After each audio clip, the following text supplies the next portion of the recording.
오늘은 제가 예전에도 정말 기다렸던 제품, 실제로 6월 26일날 출시되고 그날 바로 예약 구매를 해서 지금 거의 2달 동안 메인 모니터로 매일 사용하고 있는 49인치 오디세이 OLED G9 실사용 후기를 얘기해보려고 합니다. 제가 이 제품을 사용하기 전에도 메인 모니터로 그동안 오디세이 G9, 오디세이 네오 G9, 오디세이 OLED G8까지 어떻게 하다보니까 항상 오디세이를 써왔던 것 같고 그만큼 OLED가 탑재된 모니터를 정말 오래 기다렸습니다.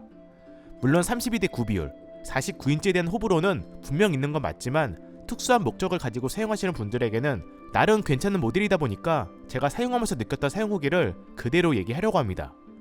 OLED 모델이니 먼저 디스플레이부터 얘기를 해야겠죠. 일단 이 모델은 삼성 QD OLED 패널이 탑재된 모델입니다. 현재 삼성 모니터에 탑재되는 OLED 패널은 대부분 QD OLED고 LG는 WOLED인데 이거 두 개가 조금 다르더라고요. 가장 큰 차이는 픽셀 구조, 그리고 QD OLED는 청색빛을 광원으로, WOLED는 백색빛을 광원으로 쓴다는 점인데 이론적으로는 QD OLED가 더 우수한 기술이라고 알려져 있습니다. 물론 이것도 제가 자세히 알아보니 세대가 거듭될수록 계속 기술 발전이 되고 있어서 최신 패널 기준 그 격차가 그렇게 크지 않은 것으로 알고 있고요. 어찌됐든 OLED 패널은 현재 모니터 패널 중에서는 가장 좋다는 건 다들 아실 겁니다. 개인적으로 다른 패널 대비 가격이 비싸다는 점, 그리고 번인 이슈를 제외한다면 딱히 단점이 없는 패널이라고 생각이 되고요. 번인 얘기가 나온 김에 이 제품에 탑재된 번인 방지 기술도 잠깐 얘기를 하면 로고 밝기 조절, 픽셀을 1분마다 1화소씩 이동시켜 최대한 번인을 줄여주는 픽셀 이동, 오래 사용하다 보면 가끔씩 뜨는 픽셀 세로 고침, 이렇게 세 가지 기능이 있습니다. 물론 이거 세 개가 번인을 완벽하게 방지하는 건 당연히 아니고 어느 정도 번인 시기를 늦춰주는 수준이라 번인 자체에 대한 불안감은 어쩔 수 없을 것 같고요. 저도 그래서 작업 표시주는 자동 숨김 모드, 화면 보기 5분 설정으로 5분이 지나면 검은색 화면을 띄우도록 했습니다. 참고로 OLED 패널이라 가독성에 대해서도 걱정을 할 텐데 QD OLED가 WOLED보다 픽셀 구조상 가독성이 더 좋은 편이라 제가 지금 작업용으로 메인 모니터를 사용할 만큼 가독성에 대한 불편함은 솔직히 전혀 느끼지 못했습니다. 그리고 AMD FreeSync 프리미엄, 엔비디아 G-Sync 호환 지원하고 특히 OLED 패널임에도 최대 240Hz 지원, 뛰어난 색 표현, 정확한 색상, 무한대의 명암비, 0.03ms 응답 속도로 작업용, 게임용 둘 다 커버가 가능한 모니터입니다. 참고로 240Hz는 DP 1.4, HDMI 2.1, 마이크로 HDMI 2.1 전부 다 지원합니다. 디스플레이 스펙도 실제로 측정을 했을 때 오차 범위를 감안하고 보면 스펙시트와 거의 비슷한 수준으로 나왔고 HDR10 플러스 게이밍, 배사 디스플레이 HDR 트루 블랙 400 인증까지 받았고요. 다만 밝기가 솔직히 수치상으로는 일반적인 IPS 패널이나 VA 패널에 비해 꽤 낮은 수치라 사용자에 따라서 어둡게 느껴질 수 있다는 분들도 있을 것 같기는 합니다. 그래도 그 외 다른 부분들이 워낙 뛰어나고 제가 실제로 메인 작업 모니터로 사용을 했지만 어두워서 불편하다는 느낌은 받지 못했습니다. 밝기가 확 어두워지거나 그런 현상도 없었고요. 디자인도 보면 후면 중앙에 코어 라이팅이 존재하고 당연히 RGB LED가 탑재되었습니다. 다양한 컬러 변경, 화면 동기화 이런 기능들도 탑재는 되었지만 솔직히 반사 효과가 그렇게 크지는 않은 편이라 일반적인 조명 제품으로 생각을 하시면 아쉽다고 느껴질 겁니다. 다만 모니터 후면이 보이게 셋업하시는 분들에게는 분명 장점이 되는 요소고요. 디자인은 솔직히 오디세이 OLED G8에서도 느꼈지만 정말 잘 나왔다고 생각을 하고 있습니다. 제대로 자리를 잡은 느낌? 아마 OLED 패널 특성상 정말 얇게 제작이 가능하기 때문에 이런 슬림한 디자인이 가능하지 않았나 생각이 됩니다. 모니터 움직임은 아무래도 가로가 길다 보니 높이 조절, 틸트까지만 지원을 하고 있고 저는 어거트론 고중량 모니터를 활용해서 사용하고 있습니다.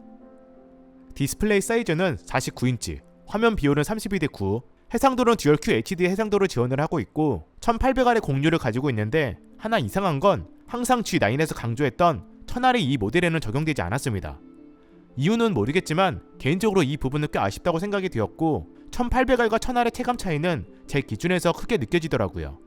그래서 몰입감은 1000R보다 다소 떨어진 느낌이 있습니다. 휘어진 느낌이 많이 줄어들어서 커브드에 대한 거부감이 있는 분들은 부담감이 좀 줄어든 셈이고요. 하지만 32:9 비율은 어찌됐든 FPS 게임이나 경쟁 게임에서는 사실상 독이 되는 비율이라 스토리 위주의 게임, RPG 게임, 액션이 강조된 게임, 스포츠, 레이싱 게임 이런 게임에 적합한 비율이고 작업할 때 모니터 여러 개 두지 않고 깔끔하게 한 대만으로 넓은 화면을 사용하고 싶은 용도, 딱 이런 목적을 사용하시는 분들에게 적합합니다. 실제로 게임 화면이나 편집 화면 이런 거를 보면 다른 비율에서 느껴볼 수 없는 그런 부분들이 있습니다. 정말 호불호가 강한 비율이니 이 부분은 꼭 고려를 하는 게 좋습니다.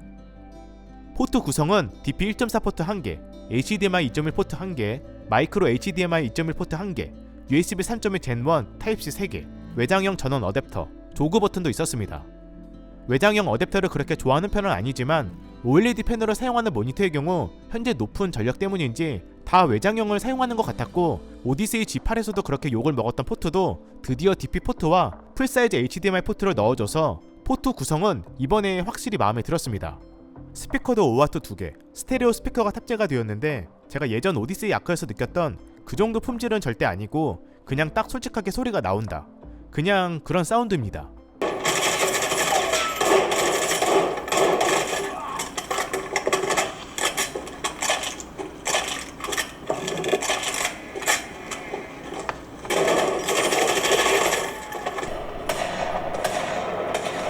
이건 어디지? 100km 넘어 경장서!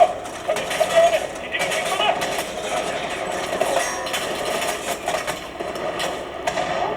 좋은 건 아니에요. 정말 솔직히 스피커 놓을 공간이 없다, 그런 분들이 아니라면 이왕이면 스피커는 가성비로 하나 사용하는 걸 추천드립니다.